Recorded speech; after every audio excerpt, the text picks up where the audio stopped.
Bonjour à tous, j'espère que vous jouez bien. Tu vas bien toi?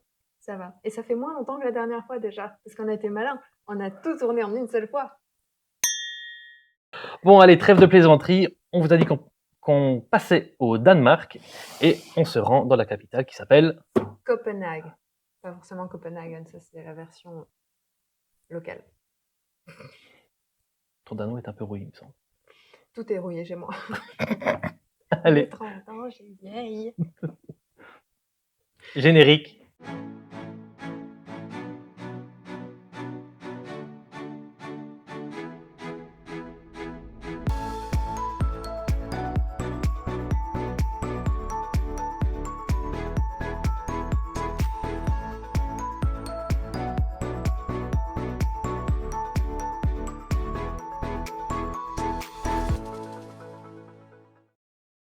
Alors, Copenhagen est un jeu édité chez Queen Games qui est à partir de 8 ans pour 2 à 4 joueurs et dans une durée d'environ 30 minutes.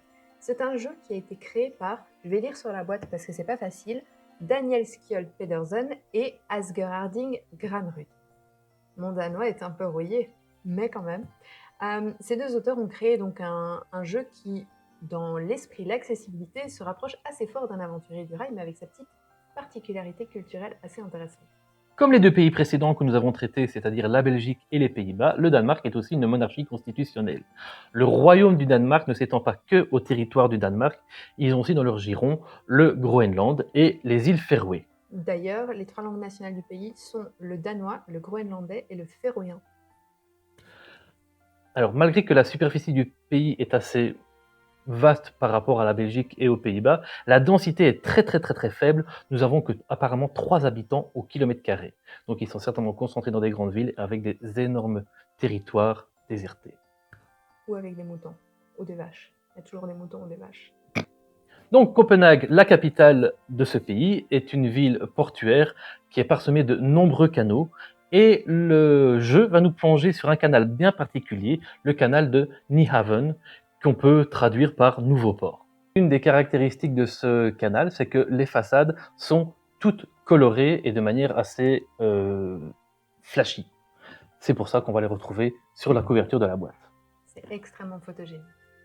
Au numéro 20 de ce canal, on retrouvera la maison de Hans Christian Andersen, le célèbre conteur qui a créé La Petite Fée aux Allumettes, Le Vilain Petit Canard, La Reine des Neiges et La Petite Sirène. Petite Sirène dont la statue se trouve à 2 km du canal.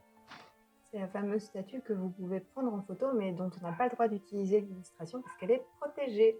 Donc on doit payer des droits à l'image pour pouvoir diffuser sa photo publiquement. Et donc, dans Copenhague, le but du jeu est d'atteindre les 12 points de victoire en premier, avant que la carte de la petite sirène ne sorte. Si la carte de la petite sirène sort avant qu'on ait atteint les 12 points, c'est celui qui a le plus de points qui va gagner la partie. Pour marquer des points de victoire, ce qui va se passer, c'est qu'on va récolter différentes tuiles de couleurs qu'on va pouvoir poser sur la façade de sa maison pour construire petit à petit la façade de sa maison colorée. Donc, on a un petit système à la Tetris où on va venir recouvrir ici notre façade. On va pouvoir marquer des points en fonction des lignes et des colonnes. Si on a des lignes complètes avec des fenêtres ou des colonnes complètes avec des fenêtres, on va marquer 2 ou 4 points. Si on a des murs qui viennent entraver les fenêtres, on va marquer que 1 ou 2 points par ligne ou par colonne. On a des blasons sur les différents plateaux joueurs. Le fait de pouvoir recouvrir un blason ou de compléter une ligne où il y a un blason va nous permettre de débloquer différents bonus pour la sélection de cartes ou de tuiles en cours de partie.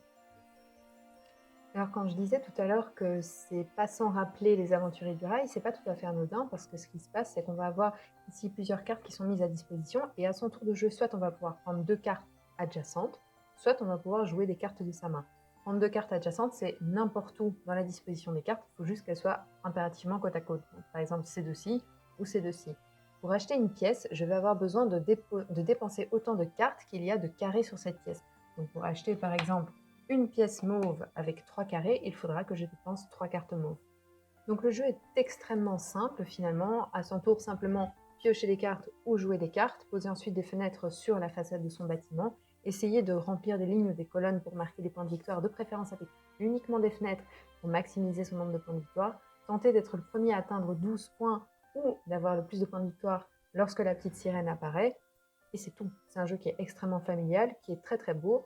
On sent peut-être un petit peu moins la thématique de la ville, mais par contre, on peut juste absolument que bloquer sur la beauté des pièces et du jeu qui rend vraiment bien ce côté un peu bucolique et très très mignon de la ville.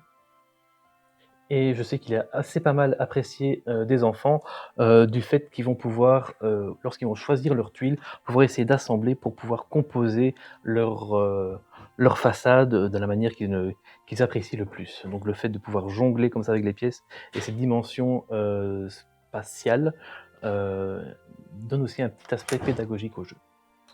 Le jeu existe aussi dans une version roll and write. La particularité de ce roll and write, c'est qu'on va avoir deux feuillets. Un feuillet comme ceci par joueur et un feuillet comme ceci pour toute la table. Et ce sont les dés qui vont déterminer quelles pièces on va pouvoir prendre. Ces pièces-là sont communes à tout le monde. Ça, c'est une colonne de pièces qui sont infinies. On peut pouvoir les prendre tout le temps. Ces pièces-là sont limitées. Donc, on va pouvoir cocher la pièce que l'on prend pour la reporter dans notre façade avec le même système de comptage de points. Pour l'anecdote, si vous voulez en découvrir un petit peu plus sur l'histoire du Danemark, qui n'est pas un pays apparu comme ça du jour au lendemain avec la petite sirène, il y a le très très très chouette film qui s'appelle A Royal Affair, qui est un film avec notamment Mads Mikkelsen dedans, où il joue au XVIIe siècle un médecin du roi qui devient petit à petit le conseiller de la reine. Et c'est très intéressant parce que ça se base vraiment sur l'époque des Lumières, dans beaucoup de découvertes scientifiques, une pensée philosophique qui se développe et aussi la problématique de la censure. C'est assez passionnant, donc ça vaut le coup d'y jeter un œil vraiment. Bien, merci de nous avoir regardés.